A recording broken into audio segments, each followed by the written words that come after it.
Bien, dans cet épisode, nous allons voir quelque chose, au lieu de parler des familles libres, nous allons parler des familles qui ne le sont pas, des familles liées. Alors, il est très difficile en général, si on n'a pas d'informations, de savoir si une famille est libre ou non. Donc, et ça, ce sont des grandes lignes, mais on va pouvoir, dans certains cas, déterminer si une famille est liée ou non. Un premier cas où la famille est automatiquement liée, c'est quand elle contient le vecteur nul. En fait, donc on rappelle, hein, une famille est libre si toute combinaison linéaire nulle est triviale, c'est-à-dire toute combinaison linéaire dont la somme donne 0 à tous ces coefficients qui étaient au départ 0, ça c'est une famille libre.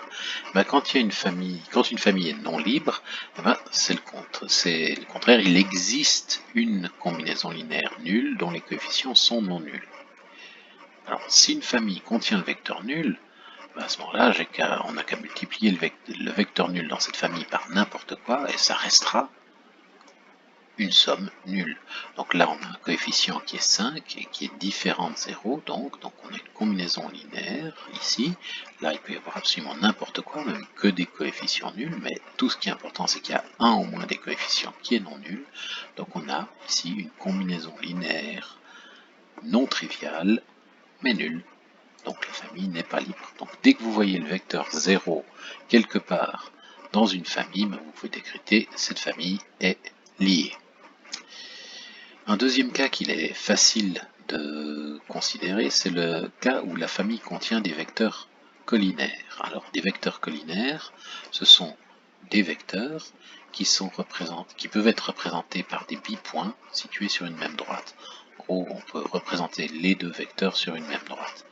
Voici un exemple. Ici, vous avez le vecteur U et le vecteur V, qui visiblement ici sont représentés sur une même droite. On peut modifier un petit peu si on veut, le vecteur U dans l'autre sens.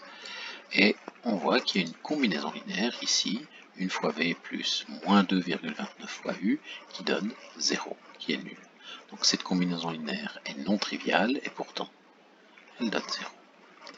Alors on peut prendre n'importe quoi, hein, n'importe quel vecteur, n'importe quelle paire de vecteurs collinaires, ici deux vecteurs de sens opposé, n'importe quelle paire de vecteurs collinaires peuvent donner lieu à une combinaison linéaire non triviale mais nulle. Donc c'est lié. Un autre cas, ici, c'est quand on a trois vecteurs coplanaires. Alors, les vecteurs sont coplanaires, c'est l'analogue de collinaire. Hein. Deux vecteurs, en fait, sont toujours coplanaires, on peut toujours les représenter sur un même plan. Donc cette définition n'est intéressante que si on a trois vecteurs. Donc trois vecteurs sont coplanaires si on peut les représenter par des bipoints sur un même plan. Donc ici, hein, je suis en train de représenter les choses en 2D, mais vous pouvez les imaginer en 3D, ça ne change rien. Mais en 2D, forcément, trois vecteurs seront toujours coplanaires.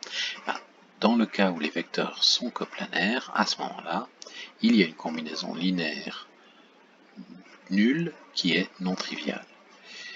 Donc prenons voici trois vecteurs U, V et W ici. Vous voyez, ils sont situés tous dans le même plan, et je peux modifier W, ça ne changera rien. Ce qui se passe, c'est que W peut être décomposé comme une somme de U d'un certain nombre de fois U et d'un certain nombre de fois V.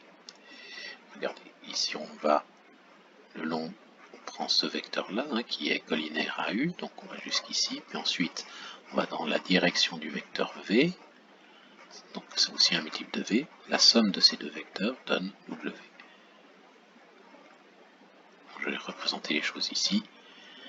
Alors, selon W, ça peut être des nombres plus ou moins grands, petits, enfin négatifs même parfois, qui sont utilisés, mais dans le cas où les vecteurs sont coplanaires, on peut former un triangle dont les côtés sont parallèles à nos trois vecteurs.